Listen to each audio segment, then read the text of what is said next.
Okay, hello class and welcome to today's lesson. We are going to be discussing the people of ancient Rome, focusing on four key groups known as the Patricians, Plebeians, women and slaves.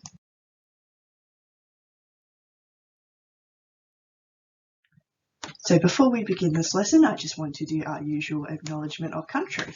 So we acknowledge that the land we meet on today is the traditional lands for the Ghana people, and that we respect their spiritual relationship with their country. We acknowledge that the Ghana people as the custodians of the Adelaide region, and that their cultural and heritage beliefs are still important to the living Ghana people today. We also pay respects to the cultural authority of the Aboriginal people visiting or attending from areas other than South Australia and Australia as well. I also have this acknowledgement in the traditional language of the Ghana people down below. So just to make sure we all have an understanding of how this lesson's going to play out, I just have a quick little lesson plan here for you guys. So basically, we're going to start out today with a little timeline of ancient Rome. So just going to give you guys a brief understanding of basically the establishment of the Roman kingdom and looking into its fall and the rise of the Roman Republic. From here, I have a video for you guys where we're just going to be looking into these four groups of people. So patricians, slaves, women, and plebeians during this time of the Roman Republic. After that, we'll have a question time so we can make sure you guys feel like you have an understanding of these groups and ask any questions just so we can make sure we're all on the same page. From there, I have an in-class activity where we're going to create a character living in one of these groups during this time period. So this little activity will ask you guys to fill out some questions.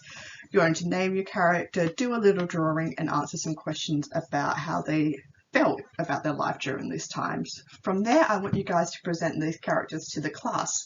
So you're going to break up into groups of 4 to do this assignment. If you guys want to nominate one person to present or present together, that's completely fine. Once we had all these characters presented, I want us to have just a bit of a discussion. How do we feel about the characters we created, and what's something that we're going to take away from this lesson? And obviously a bit more time for you guys to ask any questions just so we can make sure we definitely have a good understanding of these four groups. Okay, so we're going to start out today just going through a brief timeline of the Kingdom of Rome. So in 2000 BCE, we find North African and Indo-European people begin to migrate to Italy. They begin to set up several colonies known as the Ibrians, Sabayas, Latins, Ligurians, and Venti. In 700 BCE, we also have Greek and Etruscan colonies established. So these are really the first people of ancient Rome. Now we began to have the city of Rome itself founded. So in 753 BCE, legend states two brothers, Romulus and Remus, founded the city of Rome. Now these brothers were rumoured to have been orphans who were raised by wolves. Once the city of Rome is founded, we have a bit of a situation where Romulus actually ends up killing his brother and becomes the first leader of Rome. So following the establishment of Rome, we have its second king called Numa Pompilius. So he succeeded Romulus. He was a philosopher who was looking to move Rome away from its bloody and martial war upbringing. He wanted to make Rome a peaceful and prosperous place for its people to live. After Numa Pompilius, we find that the Rome's Etruscan population begins to gain a lot of military dominance. They have a lot of power through Rome's military and a lot of influence over society as a result. Now in 616 BCE, we see that Rome has its first Etruscan king called Tarquinius, and he gains power as well. So we kind of see a really strong increase in Etruscan colony power within ancient Rome. Now to finish this off, we have in 534 BCE, Rome's last queen is King Tarquinius II, known as Tarquin the Proud. Now the video I'm going to show you guys looks into Tarquin the Proud briefly and his demise and how him and his family using their power for their own gains really brought an end to the Kingdom of Rome and was the driving force for the establishment of the Roman Republic. Hello class. Today we are going to discuss four key groups of people living in ancient Rome during the time of the Roman Republic, known by the titles patricians, plebeians, women and slaves. We will be discussing the roles these groups held within society, as well as the kinds of jobs people from these groups would undertake. We will also look into the kinds of power these people could, or could not, hold, as well as investigate the struggle for political power seen between the plebeians and patricians during the creation of the Roman Republic. We will also discuss the difference in clothing between these four groups, as well as investigate how women were treated during this time period, and how a woman's social status could play a key role in how she would live her life. Finally, we will discuss how Romans obtained and treated slaves during this time period. We will also discuss the ways in which a slave could become freed. By the end of this video, you will have an understanding of the people from each of these social groups. To start our video today, I am going to briefly introduce you guys to Rome's last king, Tarquinius Superbus, who was also known as Tarquin the Proud. King Tarquinius was a tyrant who committed many terrible acts throughout his life, such as the murder of the sixth king of Rome, Servius Tullius. After this murder, King Tarquinius seized power and became king himself. During his reign, he ordered plebeians to work to the point of exhaustion to construct the sewer system known as Cloaca Maxima. This system drained the sewage from the hills into the Tiber. The act that would ultimately cause the downfall of the Roman Empire was when his son, Sextus, violated a noblewoman named Lucretia, who would later commit suicide. Before she died, she wrote a letter to her husband explaining what Sextus had done to her. Once this information was brought to light, the Roman people were enraged and began to protest and actively defy the king. Eventually, this anger led to the Roman Senate removing Tarquinius's title and exiling himself and his family from the city of Rome. As a result, the Roman Republic was established in 509 BCE to replace the Roman Empire.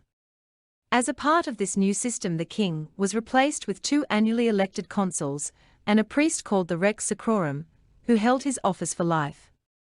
Despite the idea that this new republic would allow the citizens of Rome more freedom and power through an elected government, the early republic was characterized by a political struggle between two social classes, the Patricians and the Plebeians. We will first discuss the social class in ancient Rome known as the Patricians. The Patricians were people born of a very closed group of family clans that held immense political power and wealth. According to Gary Forsyth, by the time of the Roman Republic, the Patricians were comprised of the following 19 clans: Aemilii, certain Claudii, Cloelii, Cornelii, Fabii, Folii, Furiae, Julii, Manlii, Nautii, certain Parparii, Postumii, Quinctii, Quinctilii, Sergi, Servilii, Sulpicii, Valerii, and Veteri. As such, anyone else who was born free within the Roman Republic, outside of these clans, was defined as a plebeian. The patrician people thrived within the new aristocratic Rome, as this society was optimal for them to control. They controlled the majority of Rome's economy and monopolized the roles of politicians. These political positions allowed them to hold great power over Rome's military and religious factions. Through combining power amongst themselves, the patricians were able to maintain political power and reduce the assembly of political groups led by plebeians. Patrician men represented their social standing through the clothing that they wore. They would often wear tunics that were made from white wool or other expensive linens. These men would wear specific types of tunics based on the kind of political powers they held. For example, senators and curule magistrates, such as consuls, wore off-white togas with a broad purple border. These togas had minor distinctive stripes on them to indicate the various magistrate positions that the wearer could hold. Candidates running for political office wore a type of toga called toga candidia. It was important these types of toga were white, to indicate the purity of intention of the candidate, as well as to help them stand out in a crowd.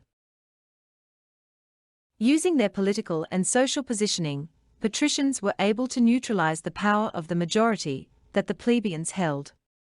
Patricians were able to disvalue the political opinions and ideals of plebeians by vilifying them as parasites of the state, feeding off public fears that if the plebeians gained too much power, the patricians would lose their own. This oppression led to various protest movements from the plebeians as they battled to have political representation and power. It is through our introduction to the patricians that we truly begin to understand the roles plebeians played in ancient Rome. Now that we understand that the political structure, established in the Roman Republic, benefited the patricians, we can investigate how this affected plebeians, and discuss the actions taken to try to equalize this new system. As previously mentioned, plebeians are free Roman women and men, who do not belong to the exclusive clans of families previously listed. They made up the majority of the population of Rome and varied with their own economical wealth and social status.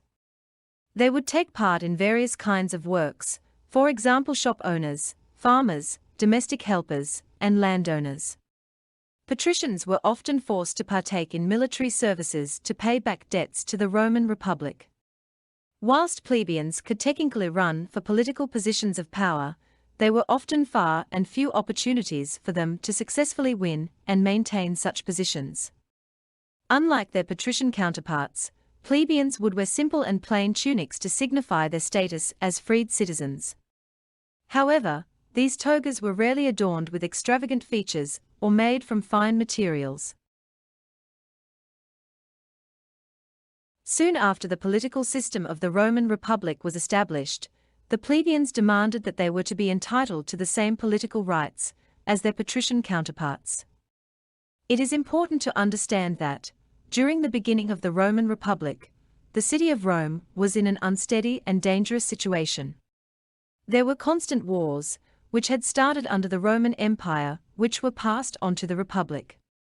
The economy as well was growing rapidly, meaning some plebeian families became as wealthy as the patricians, but held less social status. Romans were introduced to new and unstable political institutions, as well as new social structures and ideals, which often displaced their previous standing within society. All of these changes left the city of Rome feeling prosperous, but also like it was on the verge of chaos.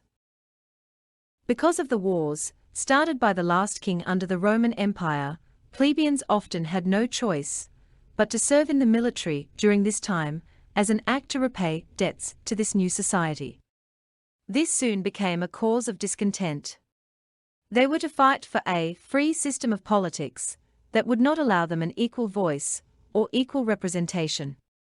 The Roman Republic was created under the ideal that Rome would no longer be oppressed by tyrants such as their last king, but instead many plebeians found this new system to be no different from the last.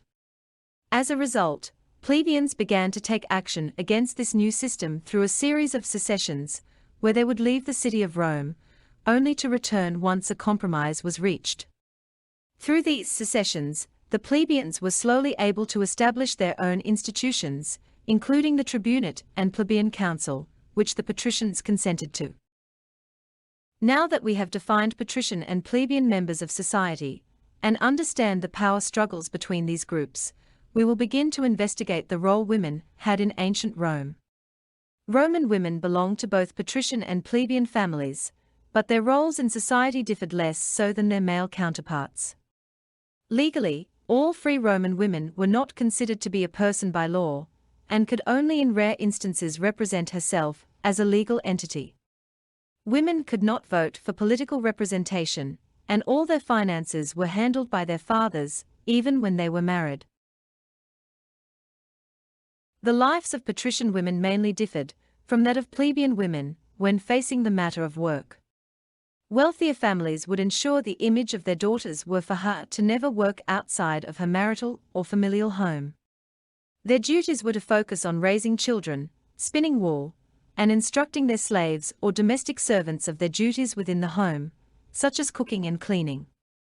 However, women from plebeian families were raised to expect that they would need to assist their future husbands and possibly take on jobs of their own. The following are jobs that were seen fit for women to complete. Wool weavers. Sometimes women would sell their wool to each other in secret to earn their own income. Vendors. It was acceptable for women to work in stores and booths owned by their husbands. Midwifery. Child delivery was pretty much exclusively a female domain, few male doctors assisted. Wet nurses. Domestic helpers. The habit of trading the services of a woman to complete domestic duties occurred commonly to repay the debts of her male family members. These kinds of positions were most commonly completed by one's daughter. Performers, singers and dancers. The work completed by women was only acceptable if the wages were to benefit their husband and children.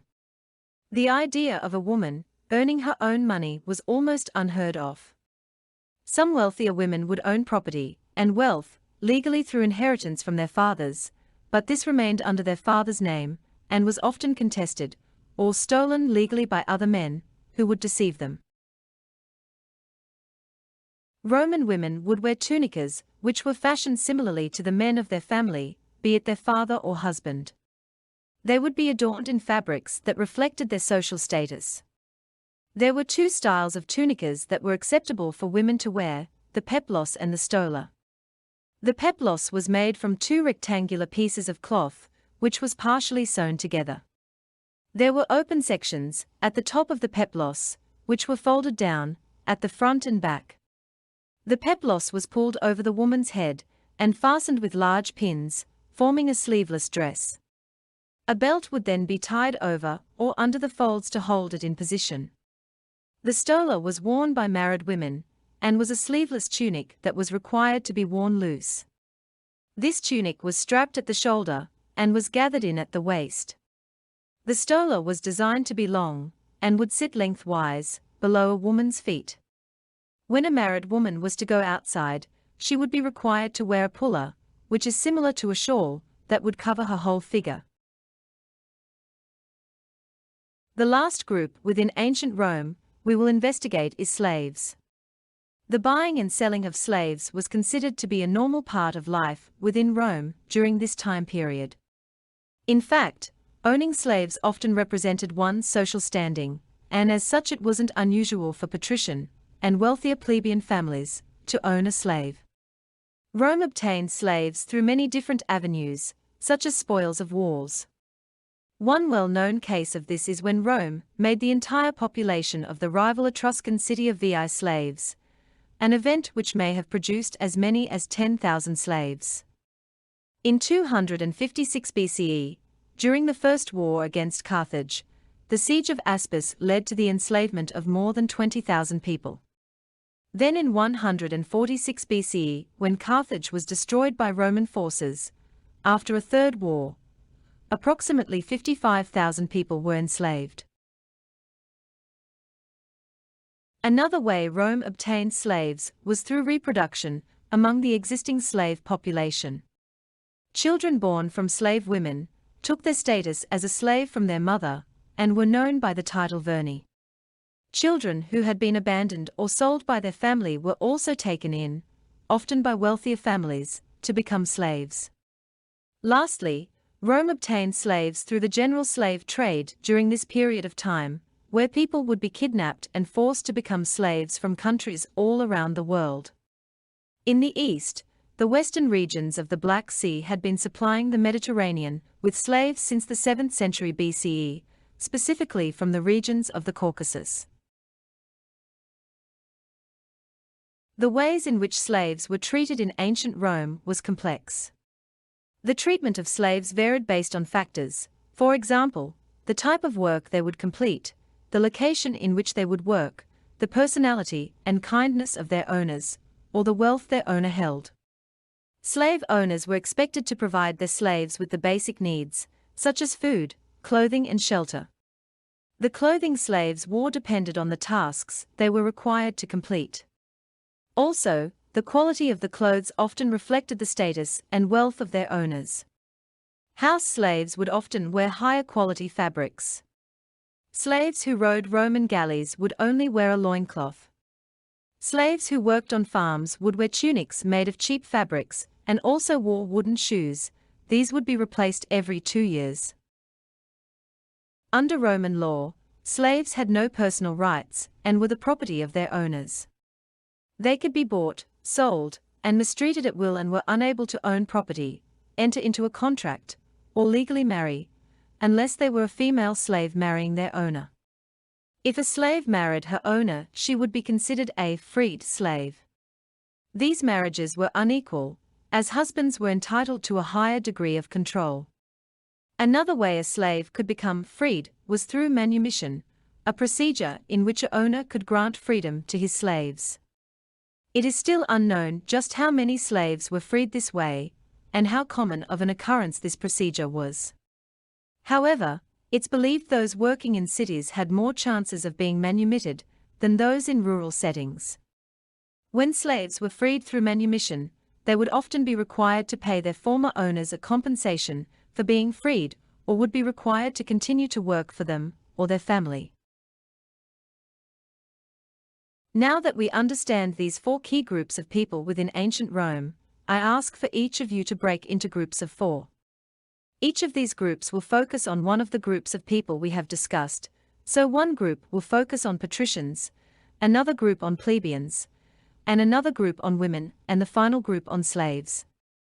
Once these groups have been formed, I ask that you work together to create a character who lived in this group during the period of the Roman Republic. I want you guys to roughly draw out this character, showing the clothes they would have worn, and write some key points on who this character is. I will leave you guys with some example questions to focus on as you complete this work. Thank you for listening.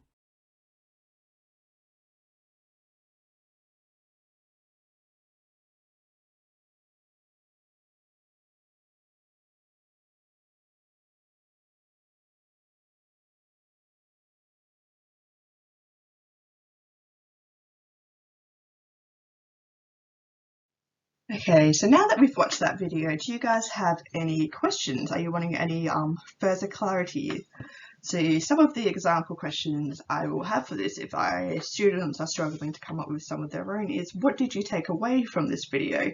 Are you able to describe the difference between plebeians and patricians? How does the class feel about the treatment of women during the time of Rome? How does this differ from modern society?